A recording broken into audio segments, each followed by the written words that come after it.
Video coverage of ITEXPO is brought to you by Content Boost, the content marketing specialists. Amplify your sales today. Rich Tarani here. We're at ITEXPO 2014 Miami. It is a balmy 75 degrees or so, while the rest of the U.S. is covered in ice and snow. And I'm fortunate enough to have today on the program Andy Abramson. He is the founder and CEO of Comunicano. And Andy, welcome to the show. How are you? Thank you, Rich. A great show it has been. Thank you so much. I'm very impressed with the job that your entire team has done at making it look so good, at filling it up with people, but also having a lot of new companies on the floor bringing new things to light. Thank you so much. Yeah, it's been a very exciting week so far. This is day 3. I guess it was a pre-conference on Monday. Today's Thursday, right? Monday, Tuesday, Wednesday, actually day 4. Wow, this conference has been going on for a while. And you weathered the storm. So much stuff. Yeah, so much stuff is going on. My head is spinning. I think some of the cool things that I saw were the M2M areas, a lot of activity. WebRTC was really hot. Cloud always is very hot. What kinds of things have you seen? WebRTC, Super Wi-Fi, M2M would be the 3 hot areas, and also some of the more inventive established players, like I saw Sansei with their WebSBC, which is really important to the whole WebRTC movement. I saw Yealink bringing out new hardware. You got Grandstein bringing out new hardware, though guys like you and I are more into the software and the apps and all that these days because we're constantly on the go. But it was great to see that there's still imagination coming out of companies that have been staples here at ITEXPO for as long as I've been coming. So it's great to see that the older established companies are not resting on their laurels, and they're bringing out new services. Yes, they're using the cloud. So in the old days, some people used to build pizza boxes and put them in a rack server somewhere or do it on the prem. Everybody's embraced the cloud. Everybody's clearly embracing mobile. On a couple of the panels I had, CEO Dave Gilbert of Simple Signal was talking about, hey, the whole world's going mobile. You got to be going mobile. You got to be thinking mobile. We also have seen a shift in the way people are looking at the cloud. A few years ago, the cloud was kind of like taboo. You want to have it in your own data center. I think people are realizing that the true meaning of cloud, where you're collapsing everything and you're using common software, letting it work when it needs to work on demand, is the wave of the future.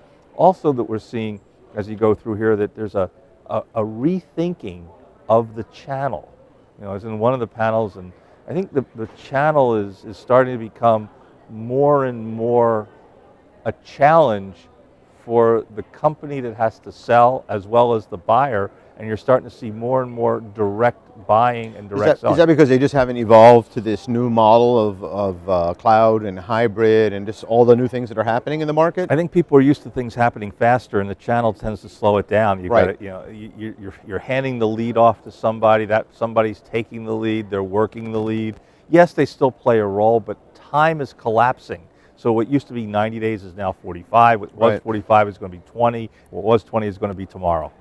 So I wanted to talk a bit about you and your company. You are a tech visionary going back decades, having one of the first internet radio shows on technology, and now running an agency that represents a number of technology companies. And one of the things that you do really well is you help your clients with exits to public markets, acquisitions. I was hoping we could talk a little bit about that and what differentiates you there.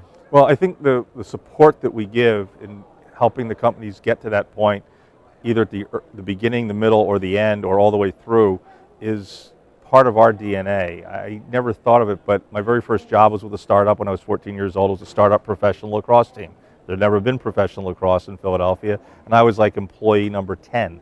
When you think about it, I was only 14.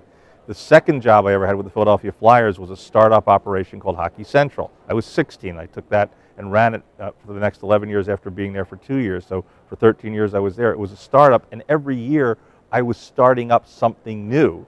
So startup was in my DNA. When I look at my third job was with the Denver Nuggets. I was in the corporate account management team, bringing in multi-million-dollar sponsorships. I helped inflate the value, and it was sold while I was there. So I guess that was the first exit I was ever involved in, but I never looked at it until one day I was looking back and saying, gee, I've done startups, I've done companies in transition, I've helped create value, and I've led them to exit. And then as time went on, I did the corporate thing, and I did the agency thing, and then I opened up my own shop.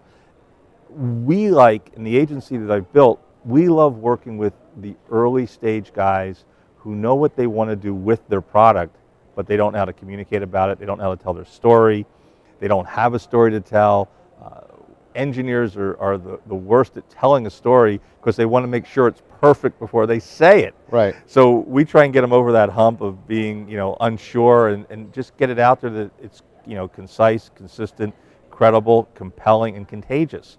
If you can do all those 5 things with a good story, reporters and editors will get it, analysts will get it, and we tell the story in such a way by putting our spin on it that makes it successful. We've done it now 32 times in 14 years. I gave up thinking it was luck about 7 years ago. So what are some of the mistakes that you've seen that the viewers will benefit from hearing about? Just things that companies have done that they shouldn't have done, they could have done better. So the first thing is hiring an amateur. A professional is expensive, an amateur costs you a fortune.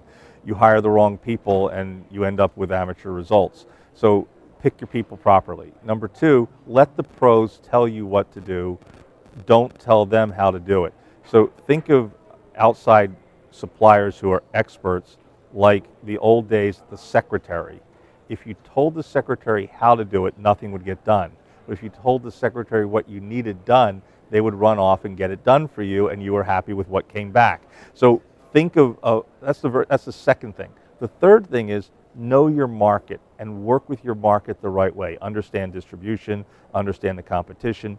Don't be saying we're the only ones who do what we're doing when, my gosh, there's 20 companies have been doing it that failed. It's just silly. So don't over expect. I know there's a lot of firms that do a lot of what we do. I just think that we're not the best at what we do. We're the only ones who do it the way we do it. And there's a very nice nuance there about we're the only ones who do it the way we do it, which separates us. We like to create value for our clients. Does it always work out? No. Sometimes we don't do everything right, and sometimes they don't. But we have a very good hitting average or batting percentage or shots on goal percentage. The key is when you look at these startups, a lot of them are underfunded. More and more, you're seeing companies come out using a crowdfund reward basis. They're raising maybe a few $100,000. In the old days, that company never would have even seen the light of day. They would have been waiting until they raised their first round of $6 to $8 million. Now we're seeing Series A rounds or seed rounds of $1 million, $1.5 million. But the expectations are that company's going to grow as fast as somebody did 5 years ago with $7 million in venture capital. I don't see those same things working, but what I do see... A few hits, but rare. But what I do see is... Kind of like apps. Yeah. A few runaways, but rare. Features are being set up as businesses today. So the ability is to propel the features to the right audience and to change the model of how you communicate and stand those companies up. The whole crowdsourcing world is changing. The crowdfunding model is changing. So we're adapting with it and looking at how to run a business. And quite honestly, I'm looking at the whole communications world in a very strange way. I'm thinking like a hacker. You have to think like a hacker. A white hat hacker. A white hat. When I say a hacker, break it down. When you look at the hottest companies on the market today, Airbnb, Uber, for Uber cars, they completely broke down the business models of how people rented or used something. Right. And in turn, they figured out how do you make convenience down to one button. So look, if I need to get a car when I'm in New York or San Francisco, I pull out Uber. This is where I'm at, tap. This is what I need, tap, and the car's there. That to me is simplicity. That's the same thing that Steve Jobs did with the iPhone, where you're pretty much to 3 taps and you're in any app. So walk me through a final question here. You're in an elevator with a potential client and he has an idea and his goal is to exit within a certain number of years, and you've got, let's say, 90 seconds to 2 minutes to tell him all the steps he needs to follow to do that. Build your story, get it out to the right audience, make sure you deliver on your promise of what you said the first time. Deliver just what you need to get customers using you, and then build from there. Don't overbuild, don't over-engineer, and most importantly, don't overthink. You know what your idea is, you know who you want to sell it to, you know who you want to exit to. Let's make it happen. And that's a lot less than 90 seconds. That's great. We're only halfway up the building. Fantastic, great job, and great to see you again as Great to always. see you, Rich. Video coverage of IT Expo is brought to you by Content Boost, the content marketing specialists. Amplify your sales today.